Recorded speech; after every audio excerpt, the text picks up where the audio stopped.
Hello everyone, welcome to today's deck profile. As you can see, I'm here with the updated Orfist Masques deck list. Let's get straight into it. We're starting off with Fovi. He's the cutest starter you could possibly have. He does the same thing as everybody else.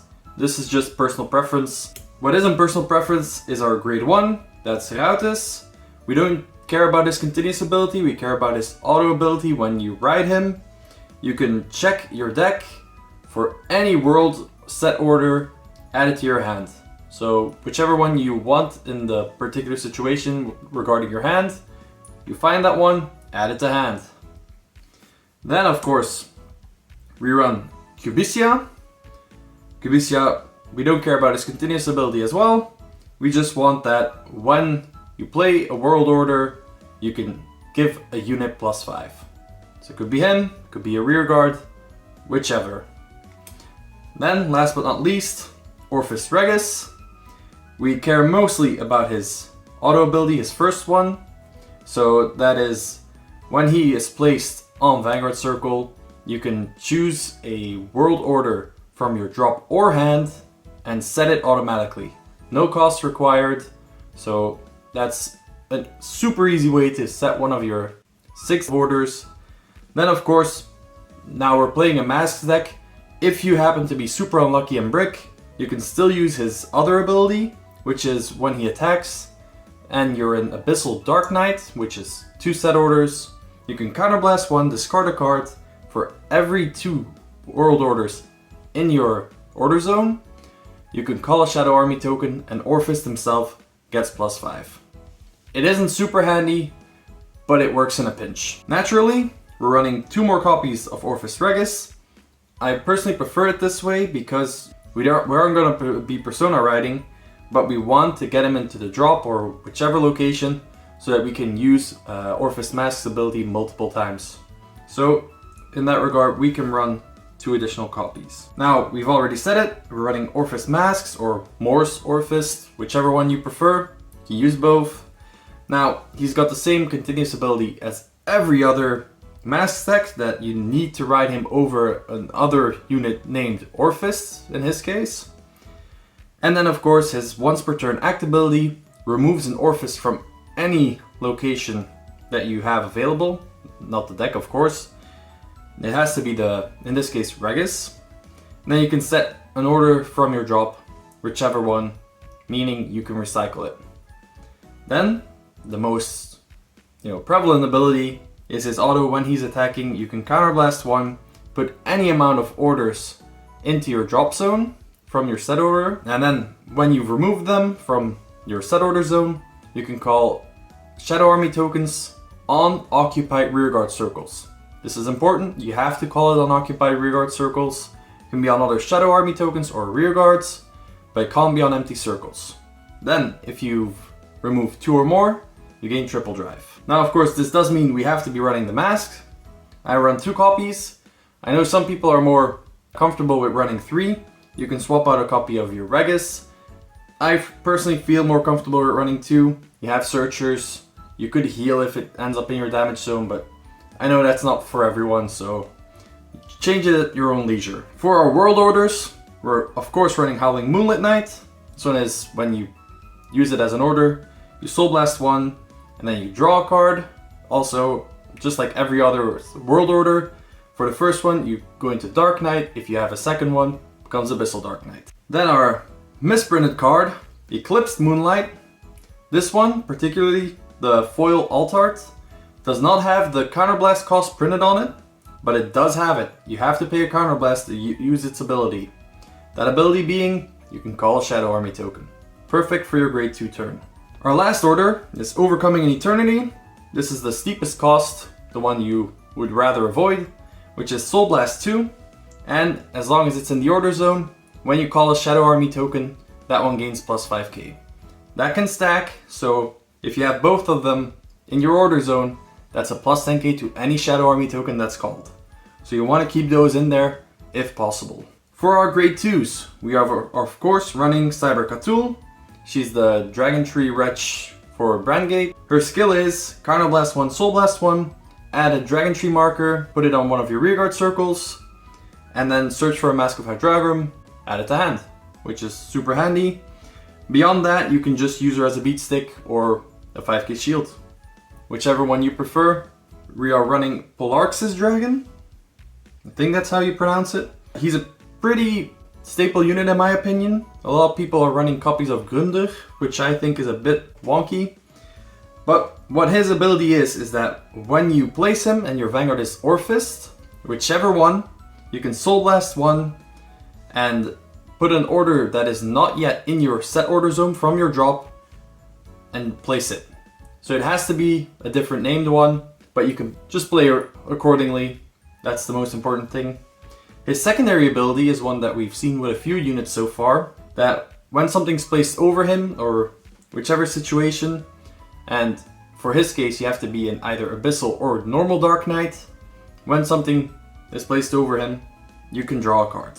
In case if you're running Regis, you can also discard him from hand to also draw a card. So he refunds Regis's ability. It barely comes up.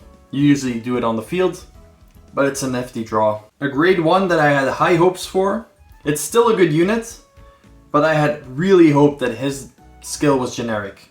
I would have loved his skill to be generic, but Opar sadly has a limit behind Orfist Masques. We'll go over his first skill first. When he's placed, if you have an Orfist Vanguard, you can counterblast one, search your deck for a world order, and just put it into drop. Setting up, filtering, whichever one you prefer. That's just a quick way of thinning the deck, finding the world orders you need, going to town with it. His other ability is, when something happens to him, something is retired from rearguard for whatever reason, your Vanguard is Orfist Masques, you can call a Shadow Army token, easily activating Orfist's ability.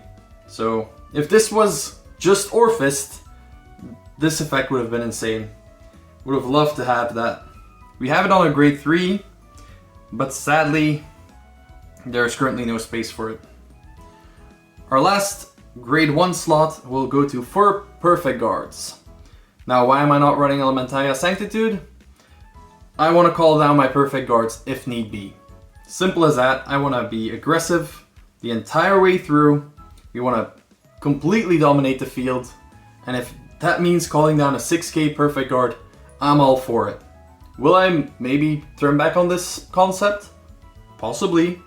That remains to be seen, but at the moment I feel very happy running 4 perfect guards. For our triggers, we are of course running the Brandgate OT. Doubles your triggers, doubles everything on your field. It's good.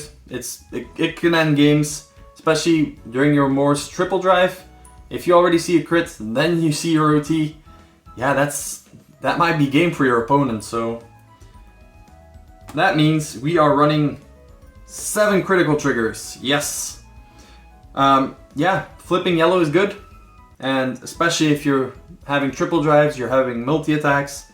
You want to see as much critical triggers as possible. Currently, I'm debating running an additional vanilla critical trigger instead of Decor Cop, but that remains to be seen. You know, I still prefer calling down units sometimes if I think I can end out the game, and you know, we'll see what that brings. Besides that, I'm running 4 of the front trigger, since you'll be calling a new field on your Orfist attack. Pumping those up with front triggers is insane.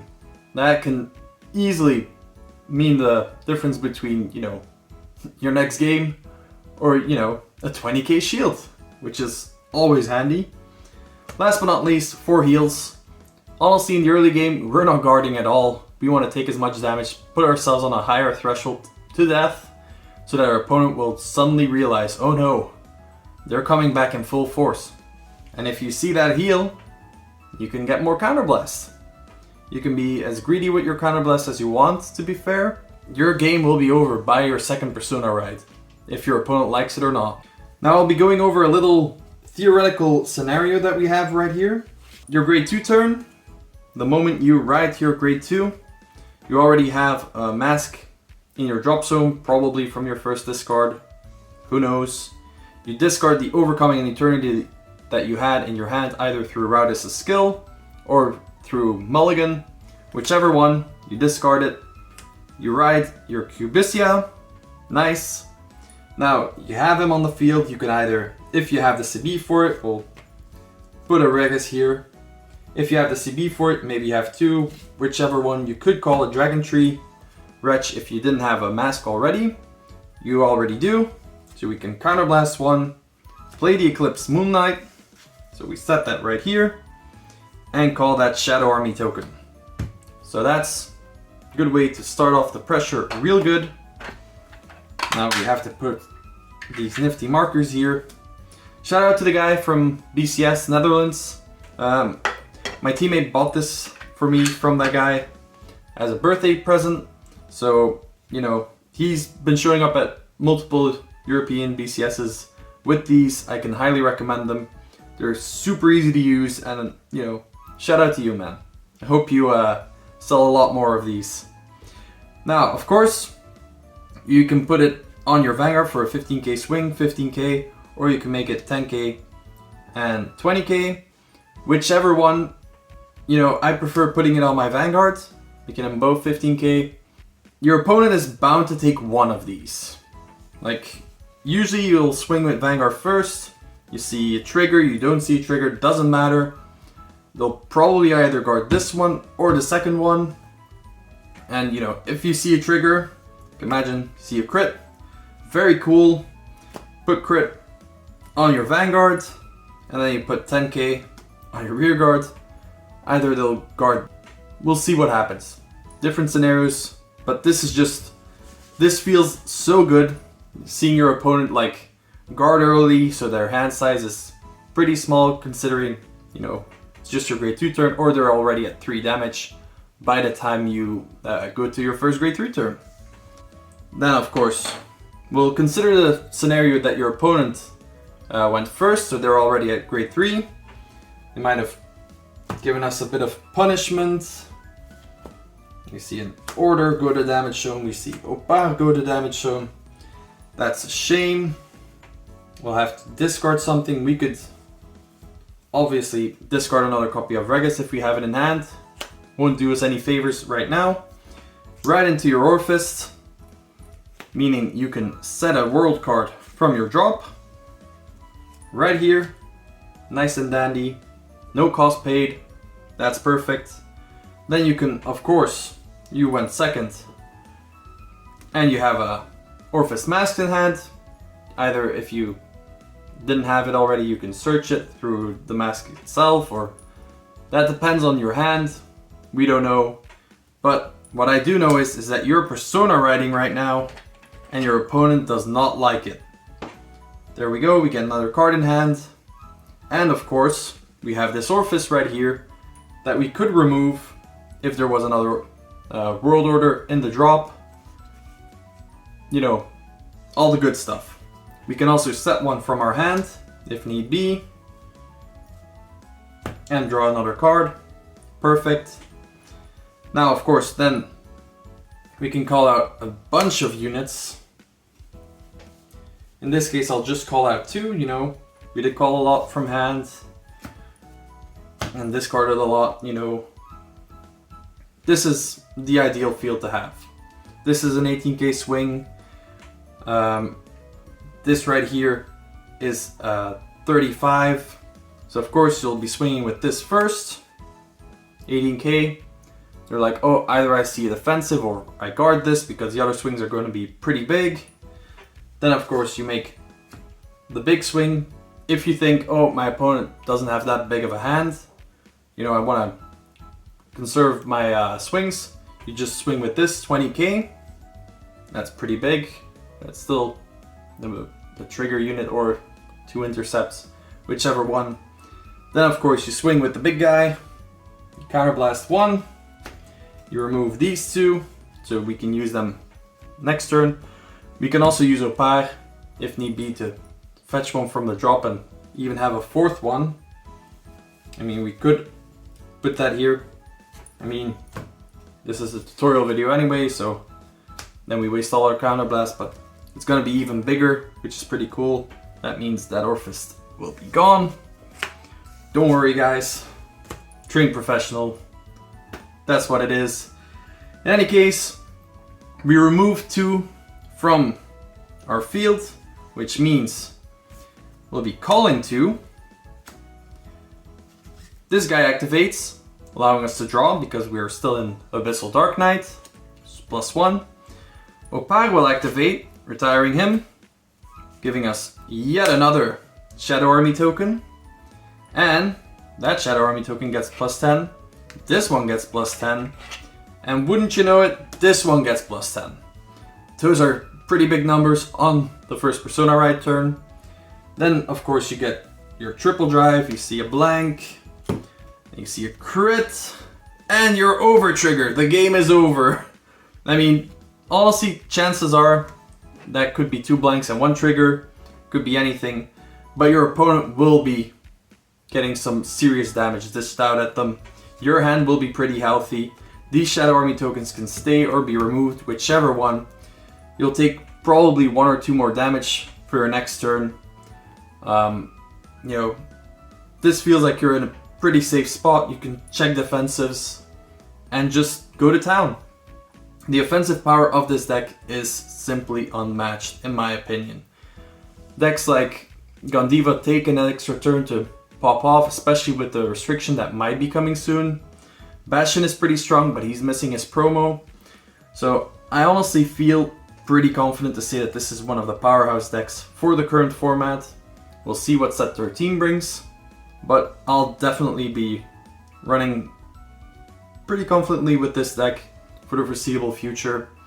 If you have any questions about the list, if you have your own considerations about it, if you have any things you want to say about it, if you have anything that you want us to feature, if there's something you want to see us do on the channel, it doesn't have to be just me, the other guys as well, please let us know in the comment. And we're getting pretty close to that 100 subs, so it would be immensely appreciated if you press that subscription button. Thanks guys, that's all for me. Hope to see you on the next one. Stay radiant. Bye bye.